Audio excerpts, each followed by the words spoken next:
नमस्कार दोस्तों, मेरा नाम है निहारिका। आपको बताते हैं ऐसे बिजनेस आइडियाज जो एक व्यक्ति को सिर्फ एक नॉर्मल व्यक्ति या फिर जिसे हम कहेंगे कि एक एम्प्लॉय से एक एम्प्लॉयर बनने में मदद कर सकता है। मतलब बहुत सारे ऐसे लोग हैं दोस्तों जो किसी के अंडर में काम करते हैं, लेकिन जब वो अपने बॉस को देखते हैं या फिर जनरली में ऐसे कुछ लोगों की विल होती है कि वो खुद का कुछ करना चाहते हैं। वो चाहते हैं भले ही स्मॉल बिजनेस हो या फिर वो ही स्मॉल बिजनेस बड़ी सी इंडस्ट्री में कन्वर्ट हो जाए, लेकिन ये हो वो अपना खुद का बिजनेस। बहुत सारे लोगों की ऐसी इच्छा होती है। धीरू भाई अंबानी भी कुछ इसी प्रकार का सोचते थे। कई सारे काम उन्होंने किए, लेकिन उनका मन भी नहीं लगता था दोस्तों। क्यों नहीं लगता था? क्योंकि वो चाहते थे कि खुद का कुछ करें। और दोस्तों उस समय तो इतनी ज्यादा अपॉर्चुनिटीज भी नहीं थी।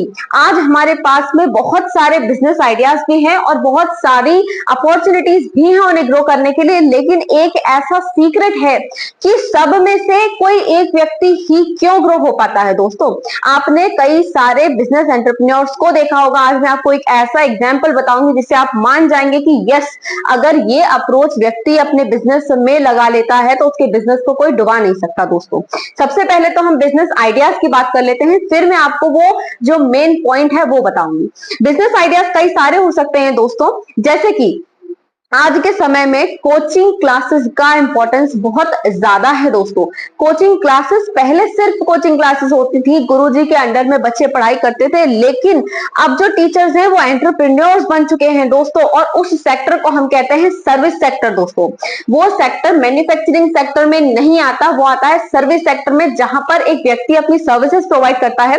अलख पांडे का नाम आपने सुना होगा, बायजूस में रविंद्रन को आपने सुना होगा, उनका नाम काफी ज्यादा सुना होगा आपने, विकास दिव्याकृति सर का नाम सुना होगा। ये सब कौन है दोस्तों? ये सब कहने को टीचर हैं, लेकिन ये सब लोग एंटरप्रेन्योर्स हैं। इन्होंने क्या किया? इन्होंने इसका इस्तेमाल किया, यानी दिमाग का इस्तेमाल किया, और इन्होंने सिर्फ अपनी सर्विसेज को इतना ज्यादा ब्रांडेड बना दिया, अपनी पर्सनालिटी को इतना ब्रांडेड बना दिया कि आज ये लोग बड़े बड़े एंटरप्रेन्योर्स में भी गिने जाते हैं। और इन सब ने अपनी अपनी एडटेक कंपनी बनाई है, और यही एडटेक कंपनी दोस्तों कई सारे बच्चे पढ़ाई करते हैं एग्जाम्स के लिए, कंपटीशन एग्जाम्स के लिए। इस क्षेत्र में सबसे बड़ी अपॉर्चुनिटी क्या है दोस्तों एडटेक कंपनी में?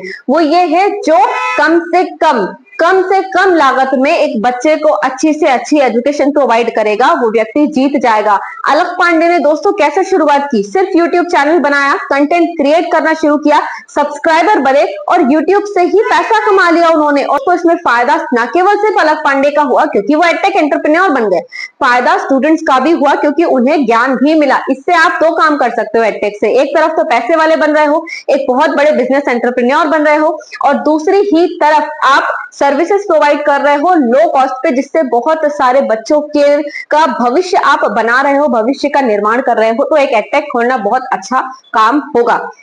इसके अलावा दोस्तों कई सारे ऐसे और भी मॉडल्स हैं आजकल जो काफी ट्रेंडी हैं, जैसे कि ई कॉमर्स का बिजनेस। दोस्तों ई कॉमर्स का बिजनेस भी आपको डिजिटलाइज्ड फॉर्म में मिल रहा है, और इसमें भी कई सारे लेवल्स होते हैं और बहुत सारे यूट्यूब पर वर्कशॉप्स भी होती हैं। मैंने भी कुछ वर्कशॉप्स अटेंड की थी ई कॉमर्स बिजनेस की।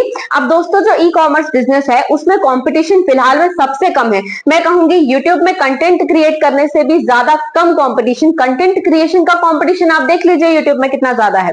लेकिन दोस्तों अभी ई कॉमर्स ऐसा बिजनेस है जहां पर अगर व्यक्ति मेहनत करे और अपना टाइम थोड़ा सा इन्वेस्ट करना शुरू कर दे तो दोस्तों एक बहुत बड़ा ई कॉमर्स एंटरप्रेन्योर बनकर उभर सकता है एक व्यक्ति। इसके अलावा दोस्तों ऐसी बहुत सारे छोटी छोटी चीजें हैं, छोटी छोटी ऐसी कुछ रिक्वायरमेंट्स होती है लोगों की, जिन रिक्वायरमेंट्स को पकड़कर आप बहुत बड़े एंटरप्रेन्योर बन सकते हो। जैसे कि आपने एमबीए चाय वाला का नाम सुना होगा, उन्हें ये चीज अच्छे से पता थी दोस्तों कि चाय कॉफी ऐसी चीजें हैं या फिर नाश्ता, ये ऐसी चीजें हैं जो हर व्यक्ति को अपने दिन भर की दिनचर्या में चाहिए। जो भी लोग बाहर काम करते हैं वो क्या बिना चाय के रह पाएंगे? भारत में सबसे ज्यादा चाय का उपयोग होता है, चाहे पर्सनल यूज के लिए हो, कोई मेहमान आए तो भी हम सबसे पहले टी ही सर्व करते हैं।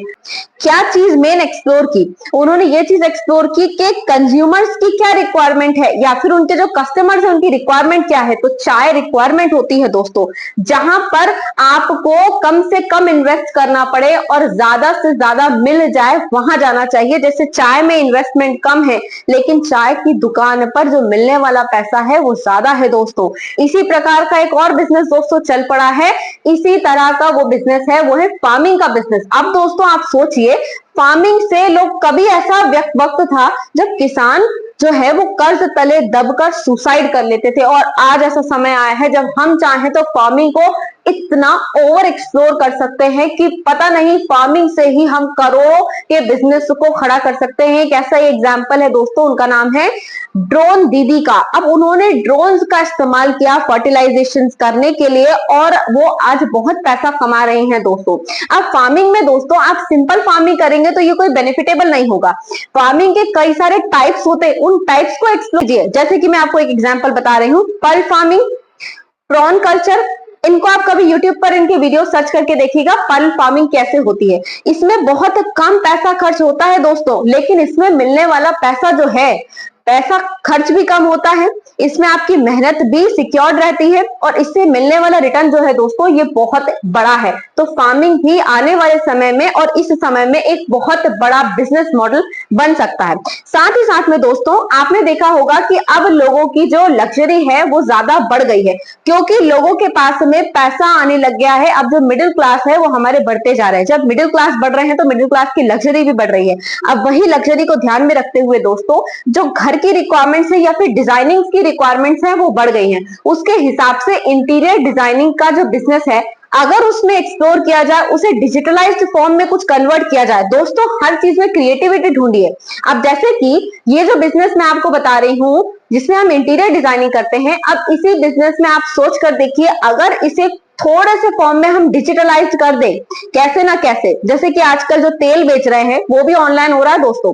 अब इन्हीं चीजों को अगर हम ऑनलाइन अपनी सर्विसेज प्रोवाइड करना शुरू कर देते हैं तो आप सोच कर देखिए दोस्तों, एक सिंपल सा बिजनेस मॉडल कितना हाईली एडवांस्ड हो जाएगा।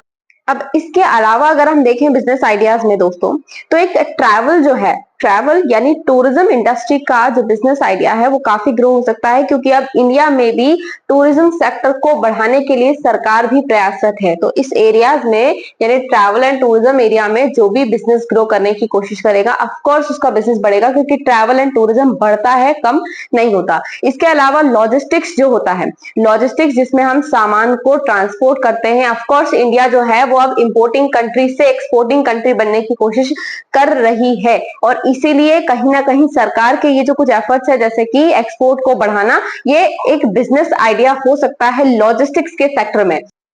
इसके अलावा दोस्तों इंफॉर्मेशन टेक्नोलॉजी, आईटी सेक्टर, इसमें स्पेसिफिकली अगर मैं बात करूं तो आर्टिफिशियल इंटेलिजेंस के सेक्टर में और डेटा साइंस के सेक्टर में, यानी कोडिंग से जुड़ी हुई चीजें जो कोई सीखेगा, जो कोई इसमें अपने बिजनेसेस ग्रो करने की कोशिश करेगा, उसका ऑफकोर्स फ्यूचर बहुत ज्यादा ब्राइट होने वाला है दोस्तों। लेकिन हर चीज के लिए मैंने कहा था एक सीक्रेट है, वो सीक्रेट ये है दोस्तों कि आपको अपनी ब्रांड वैल्यू बनानी पड़ेगी। ब्रांड वैल्यू और आपकी फेस वैल्यू, मतलब बिजनेस वही ग्रो होगा जिस व्यक्ति को लोग जानते हो। बिजनेस जो है दोस्तों वो आपके नाम से जाना जाना चाहिए। जैसे कि बायजूस के जो को फाउंडर हैं या फाउंडर है रविंद्रन, उनका नाम अगर मैं बायजूस बोलूं तो आपको नाम ध्यान नहीं आएगा, लेकिन अगर मैं फिजिक्स वाला बोलूं तो अलख पांडे याद आ जाएंगे। तो इसी प्रकार से जिस व्यक्ति की फेस वैल्यू होगी उसका पूरा बिजनेस उस व्यक्ति के अराउंड घूमेगा, और वो बिजनेस जो है, उस व्यक्ति का जो बिजनेस है उसका नाम तक लोगों को उस व्यक्ति से याद रहेगा। ऐसे में अगर ब्रांड वैल्यू और फेस वैल्यू काफी हाई हो तो बिजनेस डूबने के चांसेस दोस्तों कम हो जाते हैं, क्योंकि लोग पर्सनली अट्रैक्टेड हैं आपसे। जैसे कि अगर मैं बिजनेस ग्रो करूं या मान लीजिए मैं आपको कोई सामान बेचूं और अगर आप मुझे सुनते हैं, पसंद करते हैं, तो क्या होगा कि मैं चाहे किसी से भी सामान लेकर बेचूं, आप लोग क्योंकि मुझसे जुड़े हुए हैं, मुझे ट्रस्ट करते हैं, इसलिए वो सामान खरीदेंगे। इसलिए फेस वैल्यू और ब्रांड वैल्यू बनाने की कोशिश कीजिए, किसी भी सेक्टर से कीजिए, स्पेशली जो डिजिटलाइज्ड फॉर्म है उसमें अपनी फेस वैल्यू और अपनी ब्रांड वैल्यू क्रिएट कीजिए। इसके बाद आपका बिजनेस जो है